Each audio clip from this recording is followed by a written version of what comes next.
Shri Saraswati inter college Risia Bahraich के online शिक्षण कार्यक्रम में आप सभी का स्वागत है। आज का पाठ 12वीं कक्षा के छात्रों के लिए है, जो नागरिक शास्त्र विषय से संबंधित है। प्यारे बच्चों, आज हम पढ़ेंगे कि लोकतंत्र क्या है, हमारे देश में लोकतंत्र की स्थापना कैसे हुई, भारत में निर्वाचन प्रणाली की क्या व्यवस्थाएं हैं और निर्वाचन आयोग तथा उसके कार्यों को संक्षेप में देखा जाएगा। प्यारे बच्चों, वर्तमान युग में लोकतंत्र सर्वमान्य शासन व्यवस्था हो गई है। यह एक ऐसा आदर्श बन गया है जिसके औचित्य पर कोई प्रश्न चिन्ह नहीं है। यह बात अलग है कि आज भी कई देशों में लोकतंत्र का अभाव है, लेकिन गैर लोकतांत्रिक देश भी अपने शासन को लोकतांत्रिक सिद्ध करने का प्रयास करते हैं। अब्राहम लिंकन के शब्दों में लोकतंत्र जनता का, जनता द्वारा तथा जनता के लिए शासन है। व्यवहारिक अर्थ में लोकतंत्र एक शासन प्रणाली है जिसमें शासक वर्ग न केवल जनता द्वारा निर्वाचित होता है, वरन अपने कार्यों के लिए जनता के प्रति उत्तरदायी भी होता है। भारत में लोकतांत्रिक शासन व्यवस्था को अपनाया गया है। भारत में संविधान में इसकी प्रस्तावना का पहला वाक्यांश ही है कि हम भारत के लोग वाक्यांश इस बात का द्योतक है, इस बात का प्रतीक है कि भारत का संविधान भारतीयों द्वारा अपने लिए बनाया गया है तथा भारत में शासन की अंतिम शक्ति जनता में निहित है। इसी प्रस्तावना में आगे कहा गया है कि भारत को संपूर्ण प्रभुत्व संपन्न, समाजवादी, पंथ निरपेक्ष, लोकतांत्रिक गणराज्य घोषित किया गया है तथा नागरिकों को न्याय, समानता व स्वतंत्रता के अधिकारों की व्यवस्था की गई है। भारत में संविधान के सार्वभौमिक मताधिकार, मौलिक अधिकारों की व्यवस्था, न्यायपालिका की स्वतंत्रता, नियमित अंतराल पर स्वतंत्र एवं निष्पक्ष चुनाव, राजनीतिक दलों के गठन व कार्य की स्वतंत्रता इत्यादि व्यवस्थाएं भारत में लोकतांत्रिक व्यवस्था के स्वरूप को स्पष्ट करती हैं। वर्तमान में भारत विश्व का सबसे बड़ा क्रियाशील लोकतंत्र है। चीन की जनसंख्या यद्यपि भारत से ज़्यादा है, लेकिन वहाँ उदारवादी लोकतंत्र नहीं है। 1931 में कांग्रेस ने कराची अधिवेशन में नागरिकों के मौलिक अधिकारों का प्रस्ताव पारित किया। इन अधिकारों में भाषण व अभिव्यक्ति की स्वतंत्रता, समानता का अधिकार, सार्वभौमिक मताधिकार तथा धार्मिक स्वतंत्रता आदि अधिकारों को शामिल किया गया था। ये अधिकार लोकतंत्र का आधार है।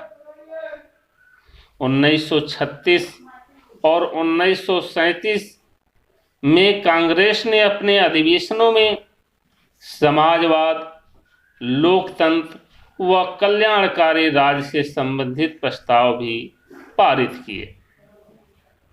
आजाद भारत के नए संविधान द्वारा इन मूल्यों व आदर्शों को व्यवहारिक रूप दिया गया। आज़ाद भारत में हमने संविधान के माध्यम से लोकतांत्रिक आदर्शों को क्रियान्वित करने का प्रयास किया है। प्यारे बच्चों, लोकतांत्रिक व्यवस्था व्यवहार रूप में दो प्रकार की शासन प्रणालियों को अपनाकर लागू किया जा सकता है, जिसमें पहली प्रणाली का नाम है अध्यक्षात्मक शासन प्रणाली और दूसरी प्रणाली को हम संसदात्मक शासन प्रणाली कहते हैं। अध्यक्षात्मक शासन प्रणाली में कार्यपालिका व्यवस्थापिका के प्रति उत्तरदायी नहीं होती तथा कार्यपालिका का कार्यकाल निश्चित होता है। अमेरिका में अध्यक्षात्मक शासन प्रणाली अपनाया गया है। इसके विपरीत संसदात्मक शासन प्रणाली में कार्यपालिका अर्थात मंत्री परिषद व्यवस्थापिका के प्रति उत्तरदायी होती है। उदाहरण के लिए भारत में केंद्रीय मंत्रिपरिषद व्यवस्थापिका के लोकप्रिय सदन जिसे लोकसभा कहते हैं उसके प्रति उत्तरदायी होती है। इसमें कार्यपालिका अर्थात मंत्रिपरिषद का कार्यकाल अनिश्चित होता है। भारत में लोकतंत्र की संसदात्मक प्रणाली को अपनाया गया है, जो ब्रिटेन की संसदात्मक प्रणाली से प्रभावित है। प्यारे बच्चों, कई बार परीक्षा में पूछा जाता है कि भारत में लोकतंत्र की संसदात्मक प्रणाली किस देश से ली गई है या किस देश से पर आधारित है, तो आप निश्चित रूप से इसका उत्तर बताएंगे कि ब्रिटेन की संसदात्मक प्रणाली से ही हमारे देश में संसदात्मक शासन प्रणाली को शामिल करने का, अपनाने का प्रेरणा मिला था। अब आइए देखते हैं कि हमारे देश में निर्वाचन संबंधी क्या व्यवस्थाएं हैं। भारत की निर्वाचन प्रणाली, लोकतांत्रिक प्रणाली की सफलता के लिए निष्पक्ष व स्वतंत्र चुनाव की व्यवस्था होना अनिवार्य है। भारत में इस संबंध में कुछ प्रमुख प्रावधान किए गए हैं जो निम्न प्रकार हैं। पहला प्रावधान किया गया है कि सार्वभौमिक वयस्क मताधिकार। सार्वभौमिक वयस्क मताधिकार की व्यवस्था हमारे संविधान में की गई है। इसका तात्पर्य होता है कि बिना किसी भेदभाव के प्रत्येक वयस्क व्यक्ति को मतदान करने का अधिकार। यह व्यवस्था पहली बार अनुच्छेद 326 के अंतर्गत भारतीय संविधान द्वारा लागू की गई।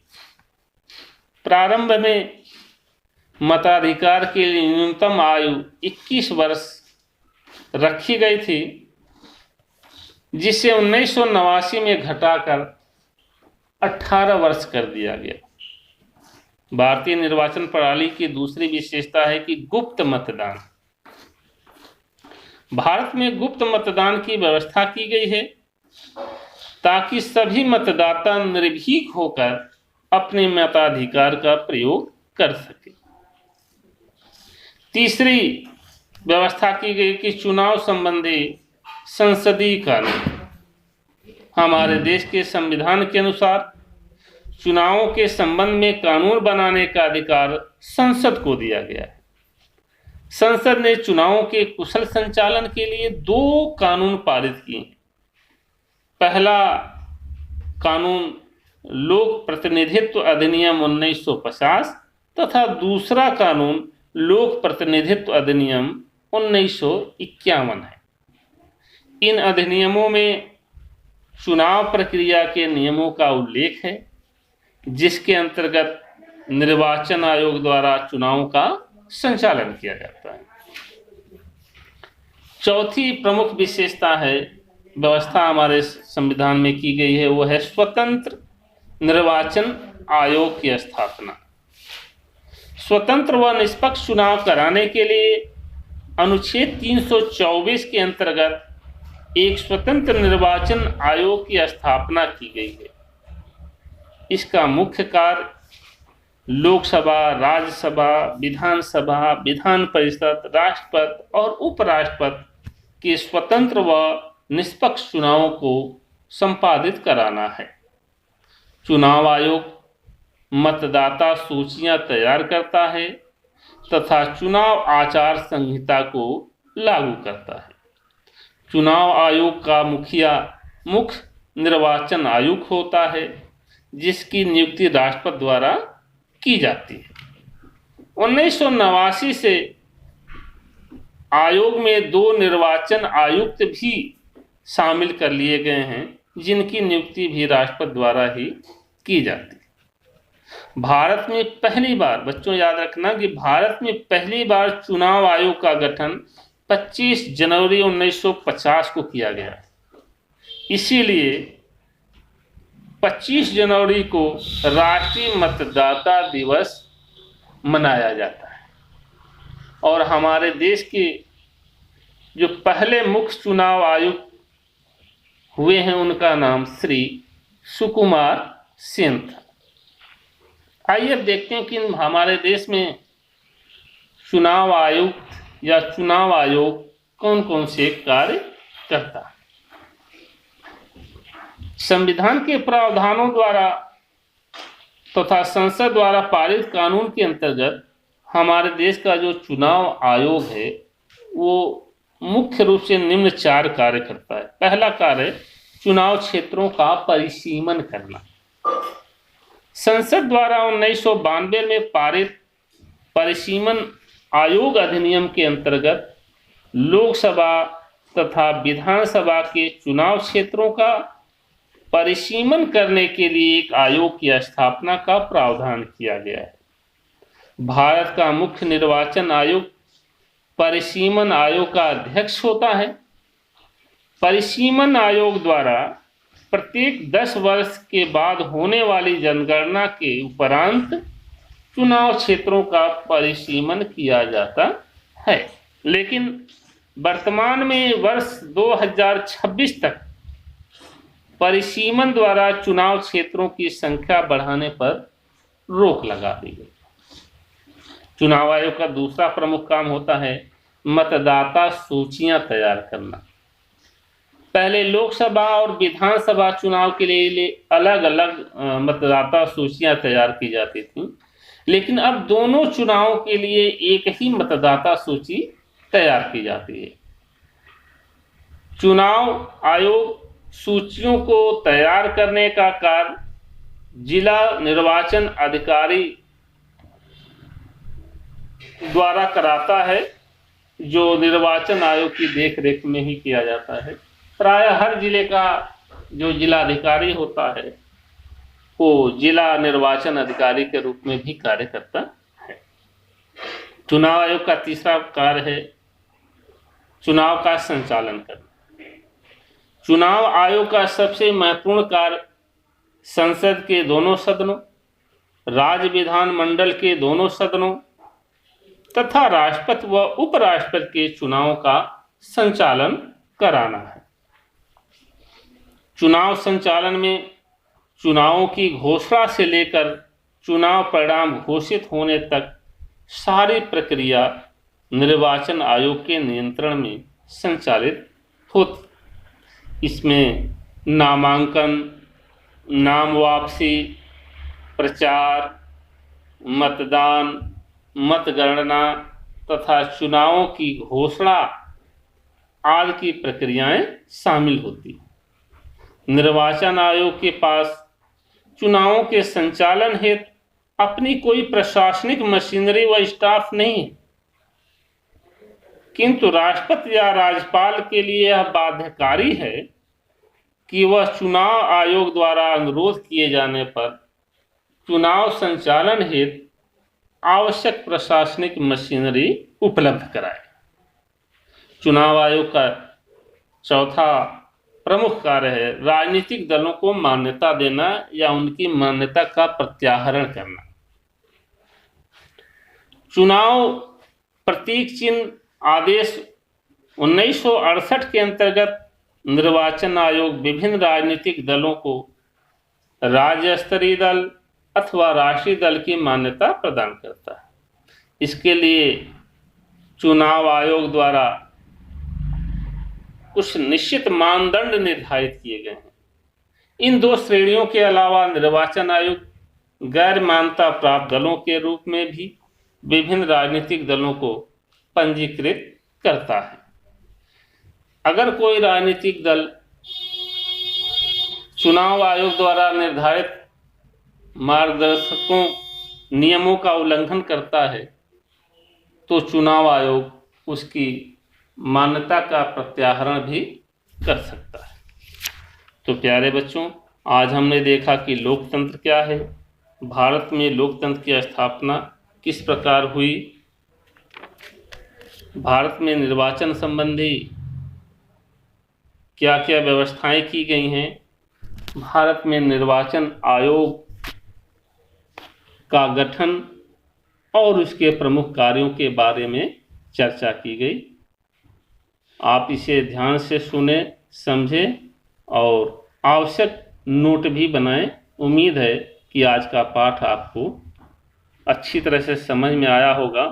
अगर आपकी कोई और जानकारी अपेक्षित हो, कुछ और भी जानकारी चाहिए, तो आप निश्चित रूप से हमें कॉल करके या व्हाट्सएप पर अपने जानकारी अपेक्षित को डाल करके हमसे जानकारी प्राप्त कर सकते हैं। धन्यवाद।